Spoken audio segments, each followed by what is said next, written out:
Dios. Primera a los Corintios, capítulo número 9, hermanos. Discúlpenme. ¿Ya? ¿Están ubicados? Primera a los Corintios, capítulo número 9, y el versículo es el 14. El 14. ¿Pueden leerlo ustedes conmigo, por favor? ¿Cómo dice? Así también.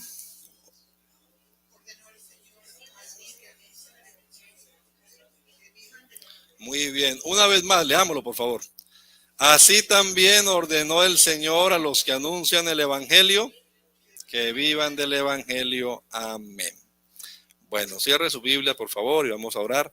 Y pidámosle a Dios que nos hable aquí, a los mayorcitos y también a los niños, que mi esposa, Dios ponga palabra en ella y le hable a los niños. Señor Jesús, yo quiero rogarte, amado Salvador, que en esta mañana hables aquí a todos los que estamos, hermanos, amigos, a los niños también a través de mi esposa, que nos unas a todos, Señor Jesús, en un mismo espíritu, un mismo sentir, Señor, que estemos receptivos a tu palabra, Señor, los niños y también los mayores acá, a todos edifícanos, Señor. Te lo rogamos en el nombre de Jesús. Amén. Amén. Sienten, tengan la amabilidad, hermanos.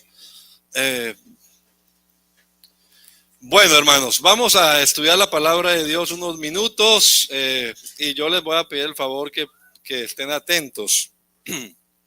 Los niños van a ir a su clase bíblica y aquí pues los mayores que ya no necesitamos plastilina ni colores para entender, vamos a prestar atención a lo que vamos a hablar. Bien, estos días de este año primero estamos hablando del plan financiero de Dios. Hemos hablado básicamente de las ofrendas y si usted ha venido o ha estado atento a lo que hemos transmitido por las redes, entonces pues se ha dado cuenta que hemos hablado de dar para la obra de Dios, hemos hablado del plan financiero de Dios, del sostenimiento. Y si no dijera nada de los diezmos, usted diría, pero el pastor es bien vivo, ¿no? Predicó solamente de las ofrendas y claro, como él piensa que nosotros no sabemos que los diezmos son del pastor y que el negocio y todo. Entonces de eso sí no habló nada. Pues no, sí vamos a hablar de los diezmos también. Y yo quiero que usted entienda, hermano, lo que la palabra de Dios enseña.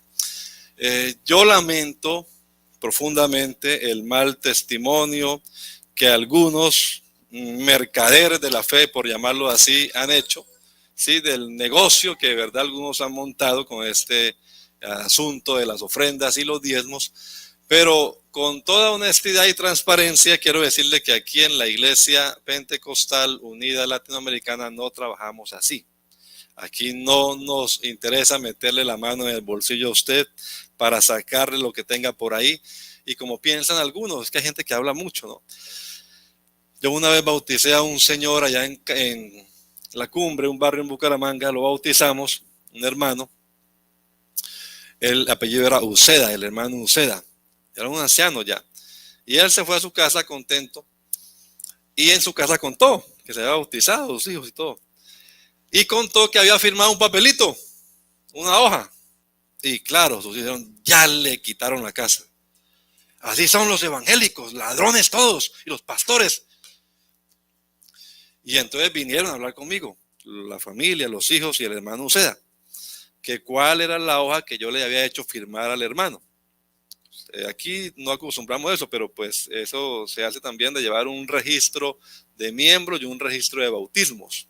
Eso es trabajo del secretario de la Junta. Llevar un registro de miembros y de bautismos y una hojita en la que pues el que se bautizó firma. Ya firma ahí la constancia, el pastor, oficiante y el otro hermano. Ese formato que tenemos allá.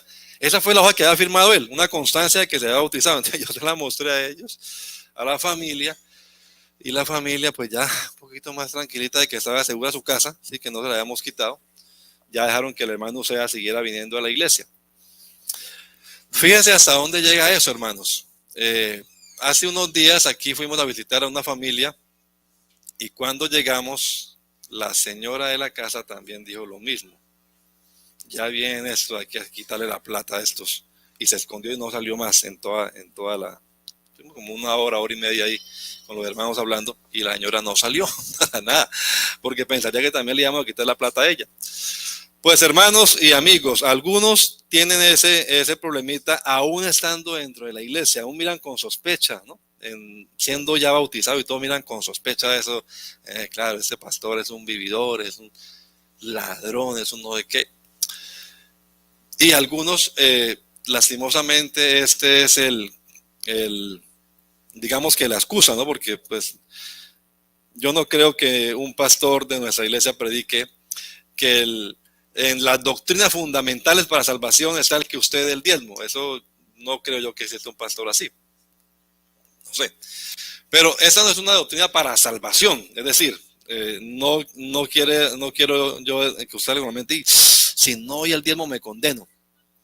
No, usted tiene que creer en Jesucristo para ser salvo, ¿verdad?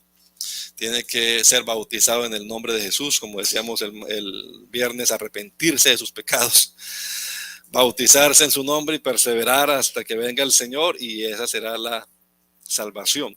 No se gana con dar ofrendas, con dar diezmos. Pedro le dijo al mago aquel que el don de Dios no se compra con dinero. ¿Recuerdan? El don de Dios no se compra con dinero. Aquí no vendemos oraciones, como decíamos hace unos días. No, aquí le servimos a Dios y a la comunidad también. Pero algunos usan este asunto. Yo creo allá en todo, pero es que eso del diezmo sí, no.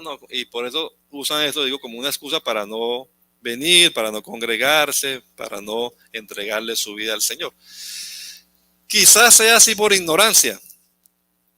Ignorancia quiero decir de que no sepan qué se hace en la iglesia con los diezmos. Entonces, le digo, han tenido malas experiencias de pronto porque pues sí existen, le digo, con vergüenza lo decimos, personas que usan la fe para hacer mercadería de eso y cobran por todo eso. Por cuando yo les digo que no cobramos por oraciones, porque yo supe de alguien que le decía allá en Bucaramanga de la oración fuerte al Espíritu Santo, se llama la comunidad esa, y cobraban por la oración. ¿De cuánto quiere la oración? ¿De 25,000 o de 30,000?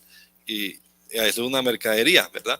Eso no pasa en nuestra iglesia, hermanos. Entonces yo quisiera que usted se enterara un poquito de lo que pasa acá, para que usted con limpia conciencia pues decida, ¿lo hago o no lo hago?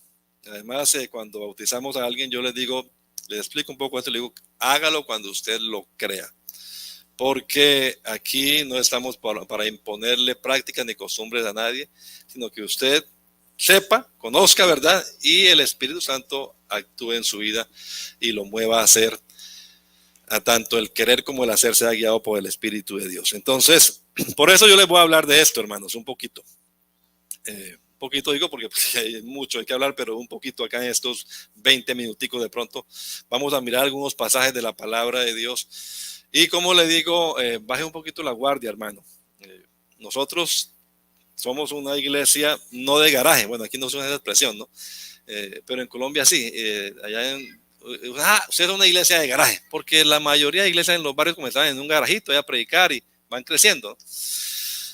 Pero esta iglesia es una iglesia pues organizada. Cuando llegamos aquí, a la mayoría de hermanos, los nuevos que han llegado no les he dado, pero a los que estaban acá y los fuimos bautizando, les fuimos dando un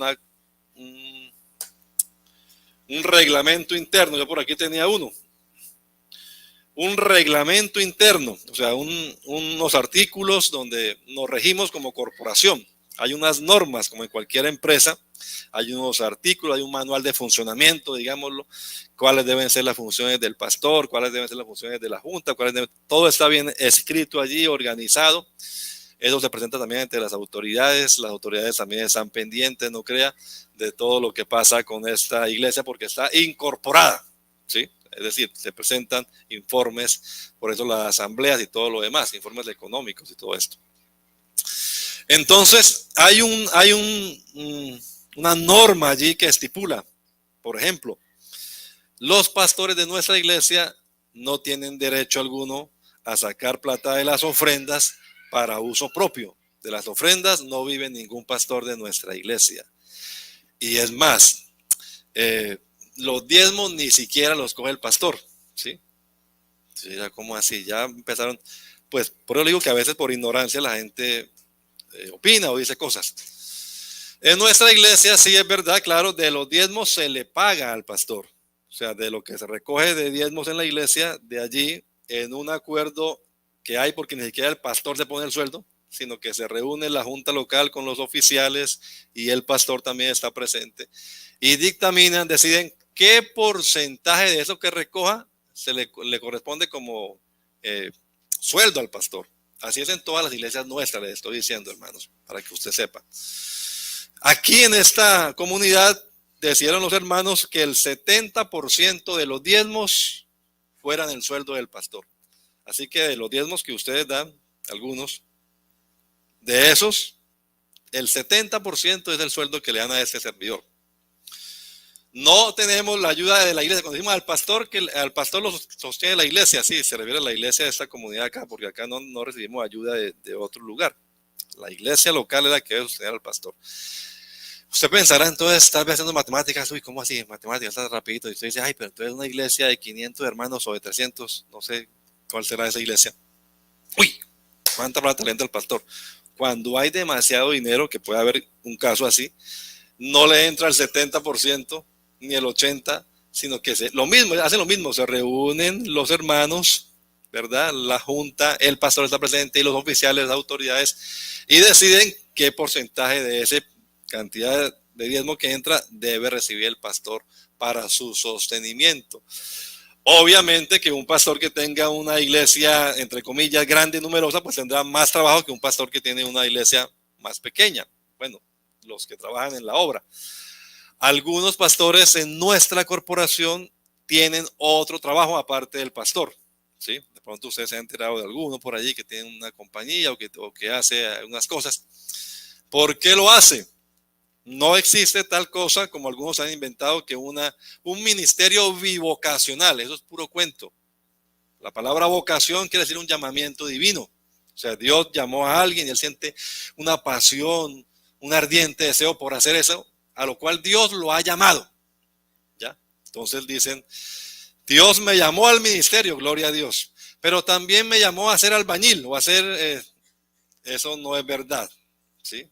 El hermano lo hace, que le pregúntele a cualquiera de estos hermanos si él es bivocacional. Hermano, Dios lo llamó a usted a trabajar en la albañilería. Hermano, y Dios, ¿cómo fue el llamamiento suyo para trabajar en la compañía que tiene de roofing? No, eso no es. ¿Por qué lo hacen?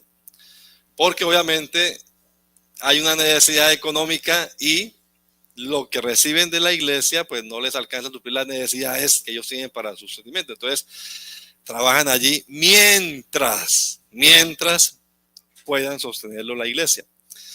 Y hay una norma en en reglamento que dice que ningún pastor, cuando ya es ordenado, la ordenación es como digamos la graduación de un pastor que comienza y va de unos 7, 8 años, 9, entonces ya lo van a graduar, ha pasado con licencia general, local, general, y llegó el momento de ordenarlo al santo ministerio, consagrar su vida al Señor. Entonces ese pastor ya tiene que renunciar a lo demás, ya no puede decir yo soy bivocacional, eso no es verdad. Él tiene que decir yo renuncio entonces a mi compañía, renuncio a esto y me voy a dedicar todo, tiempo completo a la obra de Dios. Eso es aquí en esta iglesia en Estados Unidos. En la iglesia de la que yo vengo en Colombia es a la inversa. Usted va a entrar al ministerio y le dicen, hermano, pero tiene que dejar todo. O sea, ya no esperan hasta que usted vaya a ser ordenado, sino que usted decídase de una vez. ¿Usted se va a dedicar a esto o se va a dedicar a su profesión? Y eso es sano, hermanos. Es bíblico además que uno se dedique a trabajar en la predicación del evangelio. Ahora tengo acá unos versículos que los vamos a mirar rapidito, porque algunos dicen, ay, entonces el pastor no trabaja. ¿Sí? Y una hermana, la madre de una hermana que venía aquí me preguntó, pastor, ¿y entonces usted no trabaja? Le dije, claro, yo trabajo. ¿Y en qué? Yo soy pastor. Pero no tiene trabajo entonces. Le dije, pues yo soy pastor, hermano. Pero ellos piensan que no, que estudiar la palabra, que enseñar, que visitar, que puede estar disponible también. Eso no es trabajo. No, eso no es trabajo. Bueno, allá cada cual. Pero vamos a mirar acá en la Biblia, que en la Biblia se estipula que algunos se dedican a eso, a la predicación y a la enseñanza de la palabra de Dios. Bueno, esto es como ya el preámbulo de lo que vamos a ver ahora rapidito acá en la Biblia. Les voy a decir esto, si usted no conoce la Biblia, no se afane mucho, yo le voy a leer unos versículos, no voy a ponerme a esperar a mostrarlos porque le dije a Anelita, mejor colaborarme allá, porque nos demoramos bastante y yo quiero terminar esto hoy. La primera vez que la palabra diezmo aparece en la Biblia, ¿quién recuerda dónde aparece? A ver, de los hermanos. En Génesis, la primera vez que la palabra diezmo aparece en la Biblia está en Génesis. Sí, también aparece en Malaquías, no aparece en Gálatas, pero aparece en otras epístolas, sí. ¿Y quién, referente a quién, qué personaje dice la Biblia que ofrendó, o que diezmó más bien, porque ofrenda aparece desde Abel? Abraham, muy bien. Cuando yo les pregunto así, nada más como para saber qué tanto de esto sabemos, ¿no? Pues bien, hermanos, Abraham es llamado por algunos el padre de la fe, porque Dios lo llamó y él le creyó a Dios, ¿verdad? Dejó lo que tenía, que dicen algunos, bueno, de la Biblia uno puede sacar que el hombre sí se dedicaba a la fabricación de ídolos, porque allá lo dice en una parte que era un idólatra, ¿no? Dejó los ídolos y obedeció a Dios. Entonces, dejar su negocito por obedecer a Dios, eso no es tan fácil, hermano. Eso uno lee la Biblia y pasa así por alto, pero el Señor le dijo, deja tu padre, deja tu parentela y vete a una tierra que te mostraré. Y Abraham le creyó a Dios. Prueba de que le creyó fue que salió de viaje, se fue, obedeció y dejó su negocio próspero atrás y se fue. ¿A dónde? Yo te mostraré. Y lo llevó hasta la tierra de Canaán. Eso es fe, creerle a Dios. Pero repito, uno no es nada más, sí, yo estoy de acuerdo, Dios, amén. No, sino que el creer se demuestra con la obediencia a la palabra, ¿sí? El creer se demuestra con la obediencia a la palabra. Y Abraham, ese que es llamado padre de la fe, que lo obedeció y que es ejemplo de muchos, que es padre además de las llamadas 3 religiones monoteístas, ¿no? Eso lo estudian los académicos y dicen, todas son religiones abrámicas, llaman, porque son monoteístas. Las del Islam, que vienen por allá por su hijo Ismael, el judaísmo, que viene por su hijo también Isaac, y el cristianismo, que viene por la simiente de Abraham, que es Cristo, de Cristo para acá es que aparecen los cristianos, no antes. Entonces esas 3 religiones monoteístas tienen como patriarca, digamos, de antaño no Moisés, sino Abraham, que dejó los ídolos y le fue en pos de un Dios al cual él creyó. Bueno, la Biblia nos cuenta que Abraham diezmó a un sacerdote llamado Melquisedec, un personaje bien interesante en la Biblia que nada más aparece 3 veces mencionado. En ese caso de Abraham, en el libro de los Salmos, para decir proféticamente el Mesías, que el Señor le dijo, tú eres mi hijo, yo te he engendrado hoy y tú serás sacerdote para siempre, según el orden de Melquisedec. Entonces habla de un orden distinto al orden levítico en el lenguaje sacerdotal. Y una vez más, miraremos ahora en el capítulo 7 de Hebreos, donde dice que no estamos bajo el orden levítico hoy en día, sino bajo el orden de Melquisedec. Eso es las 3 partes que aparecen. Melquisedec es tipo de Cristo, un sacerdote universal, perpetuo.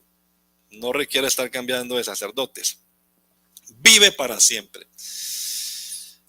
Melquisedec recibió los diezmos de Abraham y lo bendijo. Bendijo a Abraham. Se supone que Abraham y sus prácticas fueron heredadas por su hijo Isaac, por su nieto Jacob y los demás. Jacob, tenemos también una promesa de él que le dice, Señor, si me acompañas, me bendices, estás conmigo, de todo lo que me dieres, el diezmo apartaré para ti. Bueno, primero dijo, tú serás mi Dios, ¿no? Jehová será mi Dios. O sea, es que él como que estaba dudando, pues. Y de todo lo que me dieres, el diezmo apartaré para ti. Así que los patriarcas diezmaron. En la Biblia uno puede ver esa historia. Eso es antes de la ley, antes de que Moisés existiera, antes de que existieran los levitas, ¿verdad? Pero ya cuando llega la época del Éxodo y la época de Moisés y todo lo demás, comienza la legislación. O sea, Moisés comienza a dar leyes, ¿no? A poner orden, normas, a poner orden. Ahí aparecen en varios pasajes mencionado el asunto del diezmo. en varios pasajes, en Números, en Levítico. El último capítulo de Levítico es dedicado al diezmo. Deuteronomio también, varias partes aparece.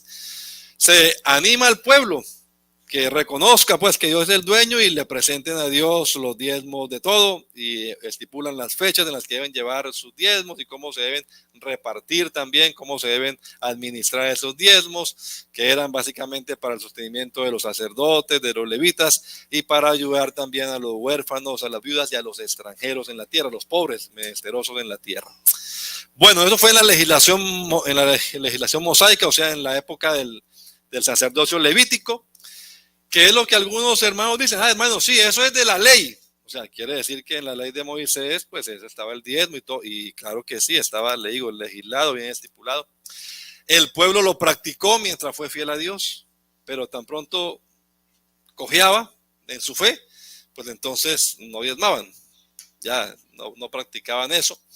Por eso la hermana mencionó Malaquías. En la época de Malaquías, un profeta de Dios, pues le está reclamando al pueblo, ¿no? Y trata al pueblo de ladrón. ¿Pero en qué te hemos robado? Pues en mis diezmos de ofrenda, le dice el profeta, Dios a través del profeta al pueblo. Y le invita a que entreguen todo al Señor.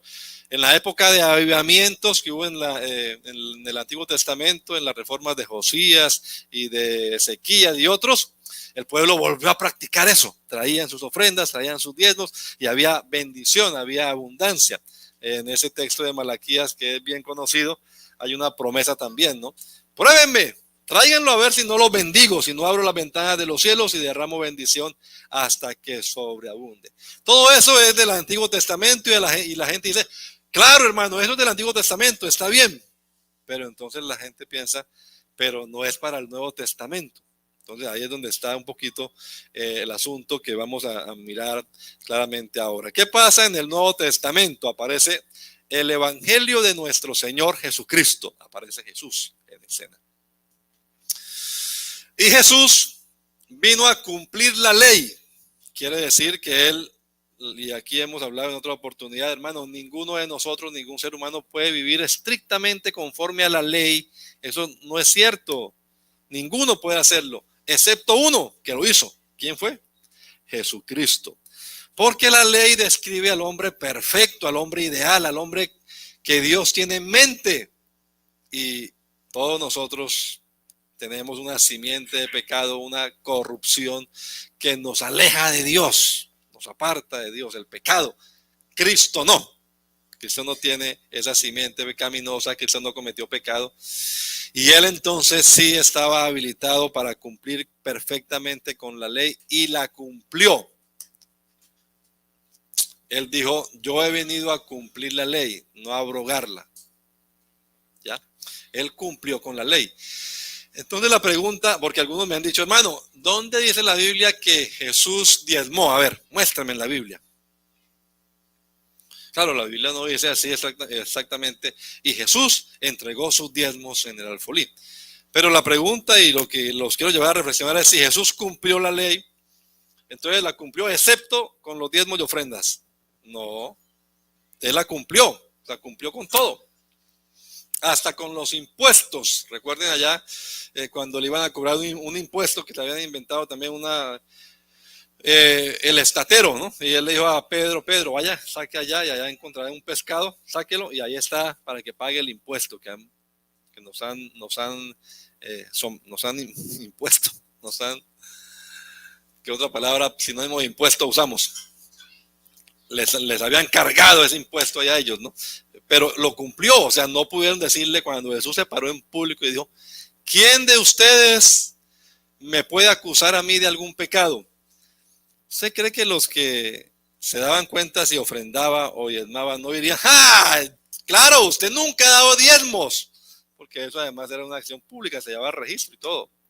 Así que a Jesús no lo acusaron de eso. Y Jesús sí aprobó la práctica del diezmo. En 2 ocasiones lo vemos hablando acerca del asunto. En una ocasión él cuenta una parábola y dice que un fariseo fue a orar con un publicano al lado y el fariseo levantó sus manos y decía, ay Dios, te doy gracias Padre, porque soy bueno, porque yo sí diezmo Señor, porque yo sí oro, yo sí ayuno. Él usó la palabra diezmo allí, ¿verdad? El fariseo. Esas cosas que el fariseo estaba diciendo, ¿eran buenas o eran malas? Eran cosas buenas. Lo que la ley decía, que había que ofrendar, que había que ayunar, que había que diezmar, y el fariseo estaba orgulloso de hacerlo. ¿Ya? Y al lado estaba el otro, que era pues un pecador, publicano, ladrón, y él dijo, no, Señor, ni siquiera levantaba la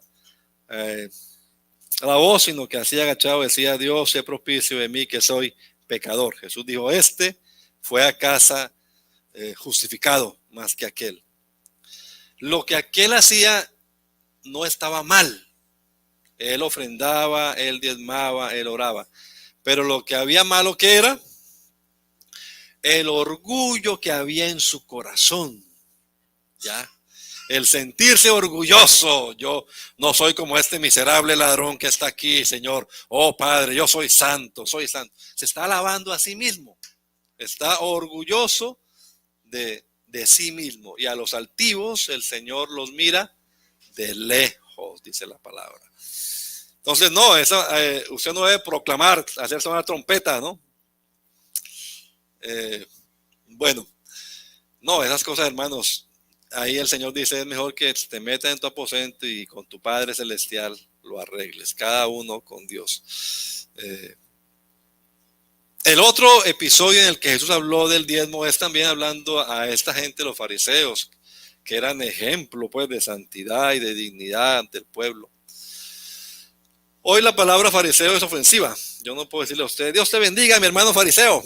Porque usted qué va a decir, ay, hermano, ¿por qué me trata así? Ya me está tratando de hipócrita. Hoy en día se usa la palabra fariseo de manera despectiva. No decían, pero en la época de Jesús, ser fariseo era un orgullo. Ay, hermano, gracias, fariseo. Qué bendición, hermano, gracias sería. En la época de Jesús, porque eran los que tenían buena reputación. Eran los que enseñaban la palabra, eran los que... Pablo dice, yo soy fariseo. Él no dice, para vergüenza mía, no, ni les cuento. No, él saca pecho y dice, yo soy fariseo, de los más rigurosos en cuanto a la ley. Ya. O sea, él se sentía que era una honra ser fariseo. Así era el contexto de esa época. Pero Jesús les dice, pero los fariseos dicen y no hacen. Él dijo, de todo lo que les enseñen que hagan, háganlo, pero no hagan como ellos. Y entonces, hablándole a ellos, decía, ay de vosotros, eso está en el 23, ese sí quiero que lo miremos, si usted puede rapidito mirar la Biblia, porque un hermano me dijo una vez, vea hermano, esto ya no hay que hacerlo. Mateo capítulo 23, a ver, rapidito aquí. Entonces, él está ahí, todo el capítulo es acusando a fariseos y a los escribas, y en el versículo 23 del mismo capítulo 23 dice, ay de vosotros, escribas y fariseos hipócritas, porque diezmáis la menta y el eneldo y el comino, y dejáis lo más importante de la ley, la justicia, la misericordia y la fe. Esto era necesario hacer sin dejar de hacer aquello. Entonces, el hermano que habló conmigo me dijo, hermano, no hay que dar diezmos. Yo le dije, ¿por qué usted dice eso? Jesús lo dijo, hermano. Y me mostró este versículo. Aquí lo dice. Esto era necesario. O sea, era tiempo pasado, hermano. Tiempo pasado. Ya hoy en día no. Entonces él se respiró. Qué alivio. Me quité la carga encima. Pero resulta que ese hermano no está leyendo bien la palabra de Dios. ¿Ya? Si usted la lee bien allí, en este versículo, por eso quiero que lo leyera si puede. Hay dos cosas que Jesús dice. Una, que los fariseos diezman la menta, el eneldo y el comino. Una, ellos están haciendo eso, diezman la menta, el eneldo y el comino. Y dos, dejan lo más importante, que es la misericordia, la justicia y la fe. O sea, se olvidan, hacen una cosa y se olvidan de la otra. Y ahora dice esto. Entonces aquí es donde la gramática, que no nos usaba mucho en la escuela, nos ayuda a interpretar la palabra de Dios bien. Aquí hay dos, se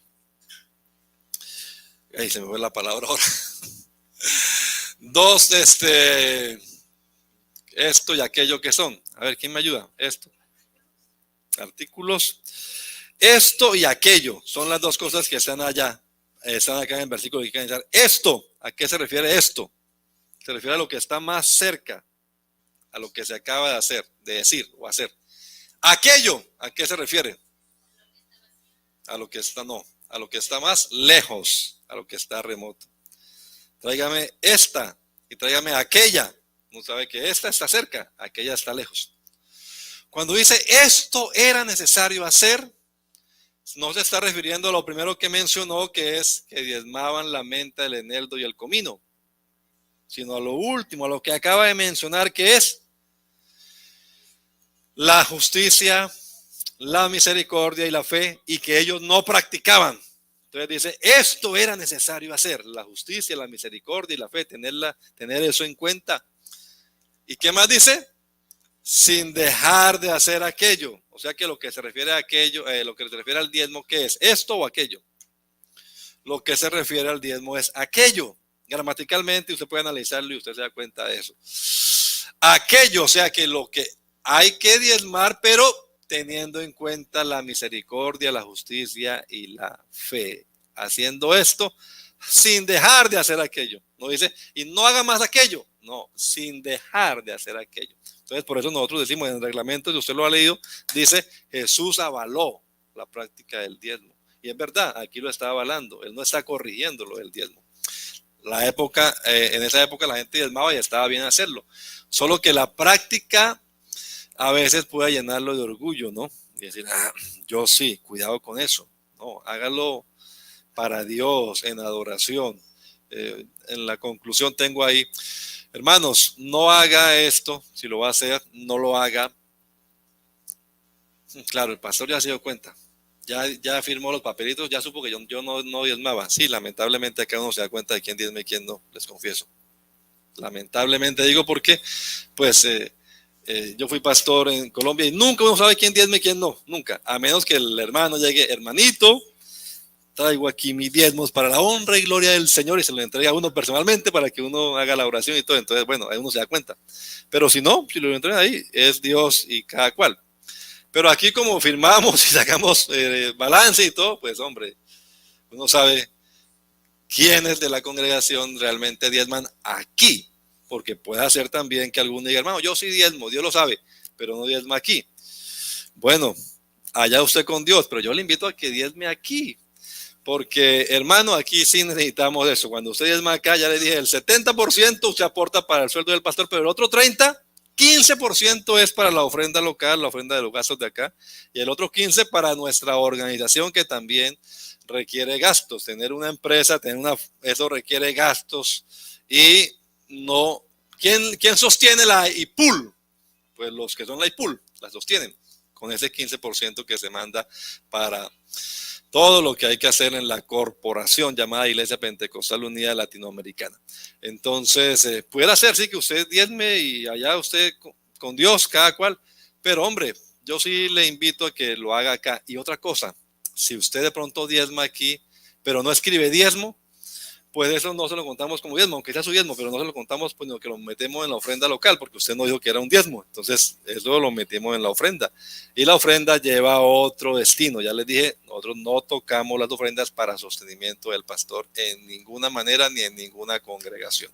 Entonces, cierro ese paréntesis, ya claro, sí, nos damos cuenta aquí cuando entregamos los certificados a cada cual, usted aportó tanto, ya.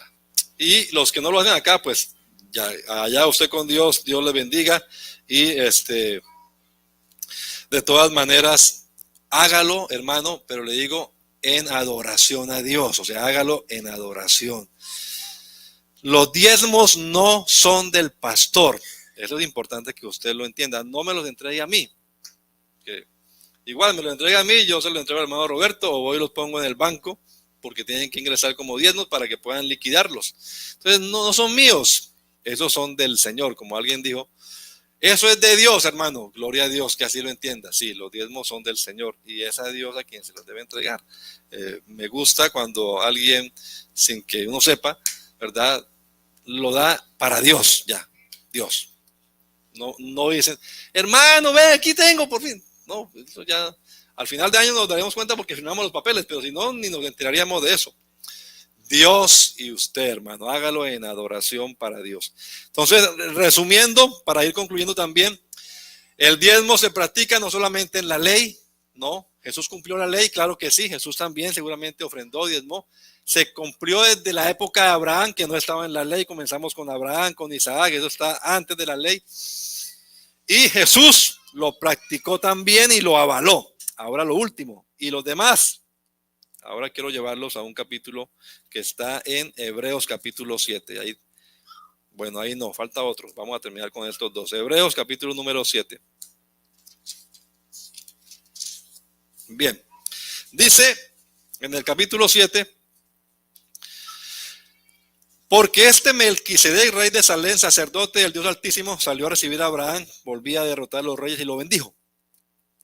Melquisedec bendijo a Abraham. Y Abraham dio, dice el versículo 2, los diezmos de todo a Melquisedec. Sí, el nombre de Melquisedec significa rey de justicia y también rey de Salem o rey de paz. No tiene padre, no tiene madre, sin genealogía. Es semejante al Hijo del Hombre que permanece sacerdote para siempre.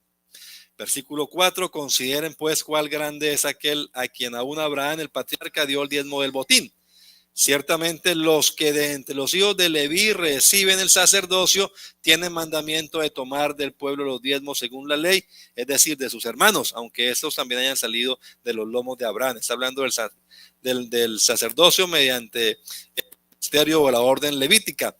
Pero aquel, versículo 6, cuya genealogía no es contada entre ellos, no tomó de Abraham los diezmos, tomó. Aquel cuya genealogía no es contada de entre ellos, tomó de Abraham los diezmos y bendijo al que tenía las promesas. Versículo 8, bueno, y sin discusión alguna, el menor bendecido por el mayor. El 8 dice, y aquí ciertamente reciben los diezmos hombres mortales, pero allí uno de quien se da testimonio de que vive. Ok. Entonces ese es el asunto acá con este pasaje de Hebreos. En Hebreos tenemos aquí dos órdenes sacerdotales, el orden de Leví y el orden de Melquisedec. El orden de Melquisedec es un orden eterno, es sacerdocio para siempre. Ahí lo dice, tú eres sacerdote para siempre. En el orden levítico era un orden temporal, comenzó con la inauguración del tabernáculo y terminó cuando vino la destrucción de Jerusalén y se acabaron. Hoy en día ya no hay ese ministerio levítico, aunque dicen que están preparados para cuando sea el momento del arrebatamiento de la iglesia, de ahí empezará otra vez a ejercer su ministerio, pero ahorita no hay este asunto del levítico. Es decir, el orden levítico se acabó, fue temporal. Entonces algún día, entonces ya se acabó el asunto de los diezmos. En el orden levítico sí, pero ustedes y yo estamos bajo otro orden sacerdotal que es el orden de Melquisedec, el orden de Jesucristo. Jesucristo es sacerdote para siempre. Y aquí lo dice que en este orden también se reciben los diezmos.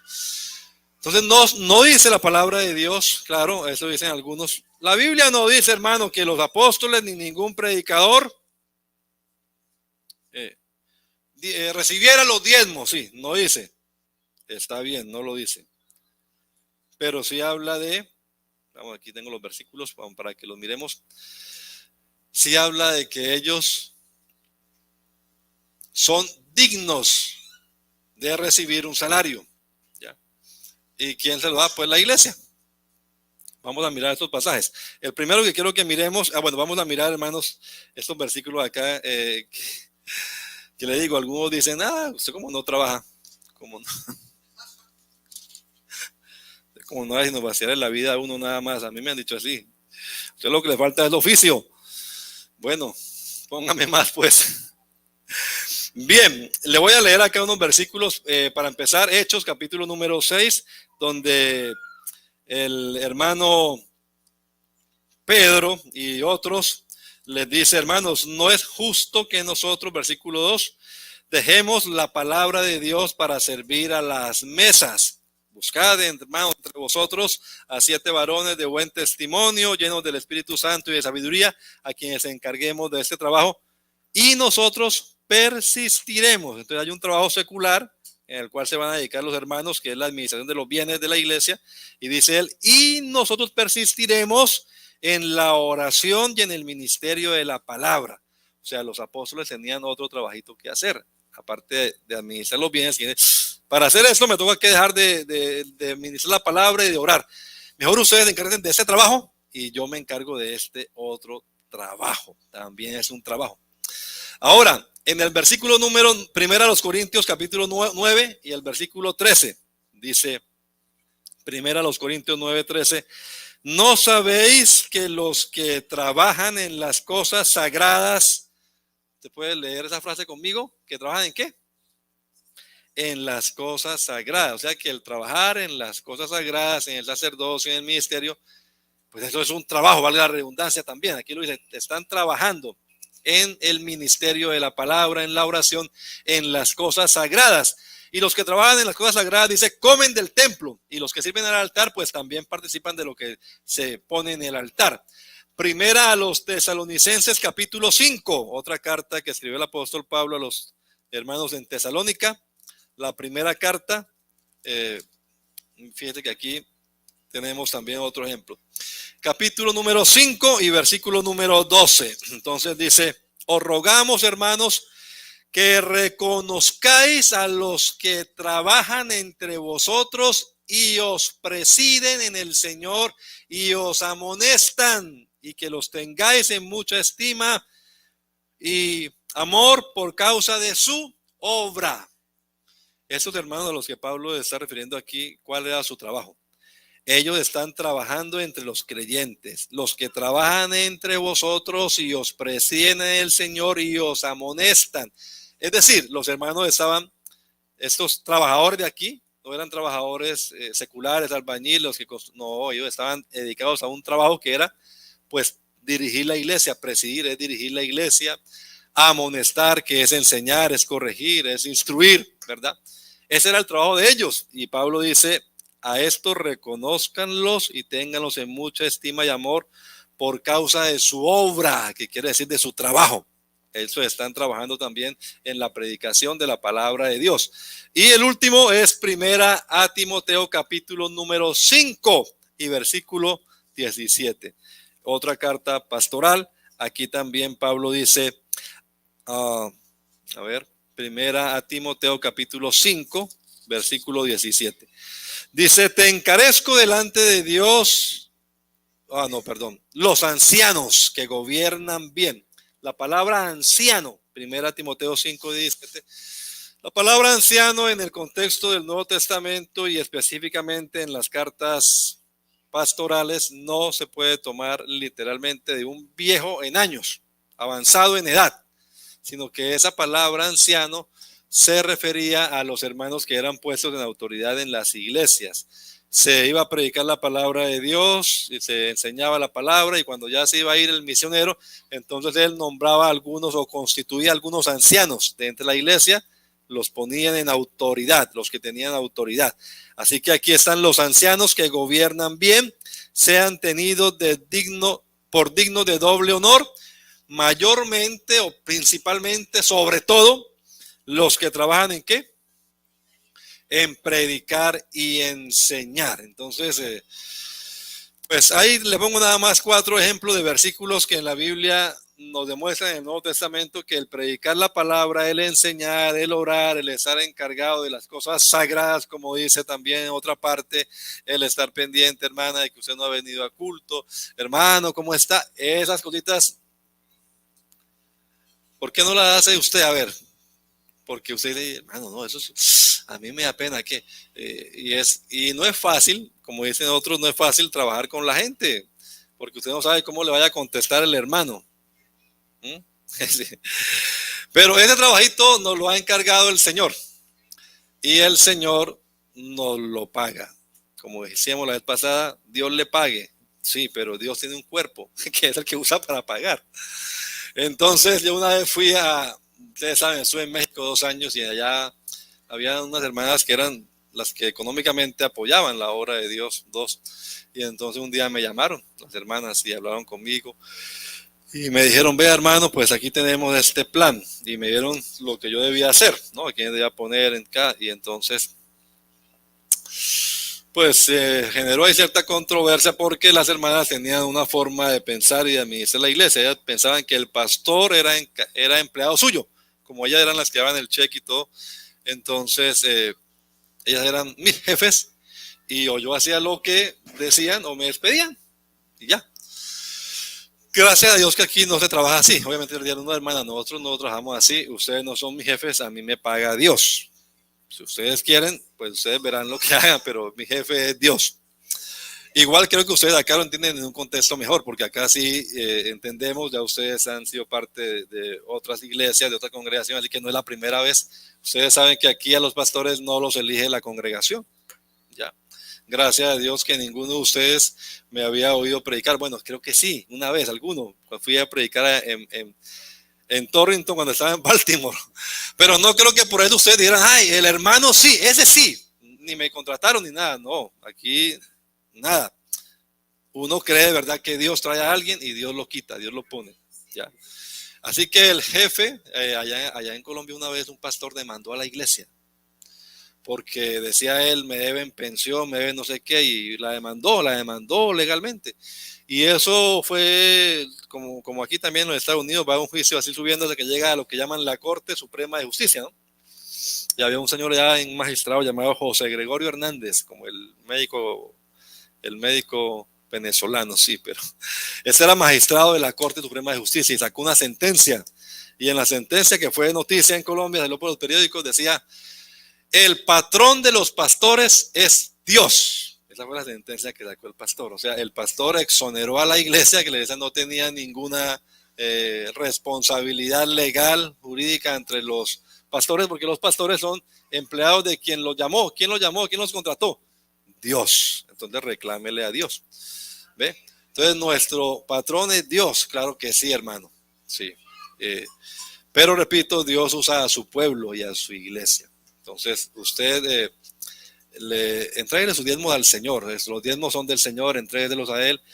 Y ya usted tenga limpia conciencia. El pastor no se va a llevar esos diezmos completos. No, el 70% de eso ayuda al sostenimiento del pastor. Y digo ayuda porque pues ustedes sabrán que no es suficiente por ahora. Yo espero en Dios que sí, ya más adelante la iglesia pueda sostener completamente al pastor. Pero no es suficiente lo que uno recibe de la iglesia para mantener una familia de 5 personas. Dios provee el resto.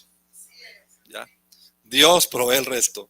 ¿Cómo? Bueno, algunas veces gente que ni yo conozco y algún hermano aquí les he dicho, este fulano mandó tanto. No viene a la iglesia, no es de acá. Pero ¿quién le puso eso? Yo no soy hermano de los que llaman a nadie. Ustedes, a ninguno de acá en 3 años le he dicho, hermano, me faltan 3,000 para tal cosa, hermano, me faltan 200 para la renta, hermano, ¿de dónde lo saco? A ninguno. Pudiera mostrarles mis extractos bancarios para que ustedes vean, ahí no hay un montón de plata acumulada, no. Tampoco tengo deudas, gracias a Dios, no tengo deudas con ningún banco ni con ningún hermano, gracias al Señor. ¿Y de dónde sale entonces, hermano? Dios provee, Dios provee. Por eso le digo, el jefe de los pastores, el que le paga al pastor es Dios. Pero cada uno de nosotros, el pastor también da sus diezmos, no crea. Yo también, hermano, doy mis diezmos aquí a la iglesia, los pongo allí en la cuenta, doy mis ofrendas también. O sea que no digan, no, eso claro, como todo es para él. No, hermano, líbrese de eso. Tenga limpia conciencia a la hora de dar. Lo que usted dice que es ofrenda misionera, no me lo llevo yo, ni menos el hermano Roberto, que es nuestro tesorero, él no mete manos allá. Lo que usted da para la ofrenda misionera, se va para la ofrenda misionera. Si alguno le colocó pro templo, ahí tenemos una ofrenda pro templo que no hemos pedido, pero alguno quiere ayudarla, ahí está, respetamos ese pro templo. Si usted dice, no, eso es para la escuela dominical, pues para la escuela dominical se usa para lo que hacen los niños, las actividades, respetamos el que usted dé para tal o cual cosa. Esa es una ofrenda para la hermana tal. La hermana dio una ofrenda para alguien y yo, cuando yo lo recibo, le digo, hermana, ya le entregué la ofrenda a fulano. Dijimos que de parte de la congregación, tal. Así que, hermanos, el deseo que usted dé para esa ofrenda, eso es. Pero, si es diezmo, apúntelo allí, diga diezmos para saber que son para otra cosa. Y entonces aquí liquidamos y sacamos los porcentajes respectivos. Termino invitándoles a todos, hermanos. Nosotros trabajamos para la honra y la gloria del Señor, entendiendo, como les decía ya, que Dios es nuestro patrón, nuestro jefe, pero sí es importante que usted conozca bien lo que la palabra de Dios nos enseña. Y no diga lo que le mencioné al principio, que algunos hombres repiten por allí, personas que no tienen conocimiento. Ya usted sabe, usted tiene conocimiento. Aquí hemos dicho, nuestros informes que damos, usted los puede revisar, están abiertos. En la iglesia, pues, es algo público. O sea, aquí si usted da, usted puede decir, hermano, ¿en qué lo gastaron? Y les hemos presentado informes. Se hace anualmente una reunión de negocios, se informa cuánto entró, cuánto se gastó, en qué se gastó, etcétera. Vamos a estar en pie y vamos a hacer una oración. Y yo le voy a pedir que nos unamos en oración, hermano, y no lo diga públicamente, pero allí dígale, Señor, ayúdame a cumplir con esta parte también. Porque le voy a leer estos versículos para terminar mientras usted pone en pie. Dice el apóstol Pablo a los corintios que lo criticaban tanto: contra los que me acusan, esta es mi defensa. ¿Acaso no tenemos derecho a comer y beber? ¿No tenemos derecho a traer con nosotros a una mujer, a una hermana por mujer, como también los otros apóstoles y como el hermano del Señor y Cefas? ¿O solo yo y Bernabé no tenemos derecho de no trabajar? Se refería al trabajo secular, por supuesto que estaba trabajando, ¿no? ¿Quién fue jamás soldado a sus propias expensas? ¿Quién planta una viña y no come de su fruto? ¿Quién apacienta el rebaño y no toma de la leche del rebaño? ¿Digo esto solo como hombre? ¿No dice esto también la ley? La ley de Moisés, en la ley de Moisés está escrito: no pondrás bozal al buey que trilla. ¿Tiene Dios cuidado de los bueyes? ¿O lo dice enteramente por nosotros? Pues por nosotros se escribió, porque con esperanza debe arar el que ara, y el que trilla con esperanza de recibir del fruto. Si nosotros sembramos entre vosotros lo espiritual, es gran cosa si segáremos de vosotros lo material. Si otros participan de este derecho sobre vosotros, se refería a los impuestos, ¿cuánto más nosotros? Pero no hemos usado de este derecho, sino que lo soportamos todo por no poner obstáculo al evangelio de Cristo. ¿No sabéis que los que trabajan en las cosas sagradas comen del templo y que los que sirven del altar participan? Pues así también ordenó el Señor que los que anuncian el evangelio vivan también del evangelio. Y ahí sigue hablando el apóstol, y él no predica por plata, le es impuesta la necesidad. ¡Ay de mí si no predico el evangelio! Así reciba o no reciba, me es impuesta una necesidad de predicar el evangelio. Pero sí hay ciertos derechos que tiene el que predica. El obrero es digno de su salario, dice la palabra de Dios. Entonces, ya usted sabe, hermano, si usted asiste a esa congregación, bueno, pues piénselo 2 veces. Voy a dar mis diezmos acá entonces, porque acá estoy alimentándome y no es tampoco que acá sobre el dinero. Hermanos, tenemos informes. Usted puede mirarlos económicamente, cómo estamos, ¿sí? Como los funcionarios públicos, usted debe saber cuánto gana el alcalde, cuánto gana el presidente, oficialmente por lo menos, ¿no? Porque lo demás, eso no entera a nadie. Bueno, hermanos, vamos a orar y vamos a pedir a Dios que nos ayude. Ya no vamos a hablar más de esto. Usted puede revisar. Yo creo que he predicado aquí por lo menos unos, 3 años ya. 50, como unos 300 sermones, por lo menos. Mire cuántos le he dedicado al diezmo. Ese es el primero.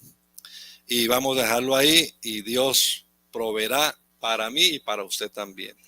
Si usted no cumple con esto, no se va a ir para el infierno, le va a caer, no, pero sí está cerrando una llave de bendición material.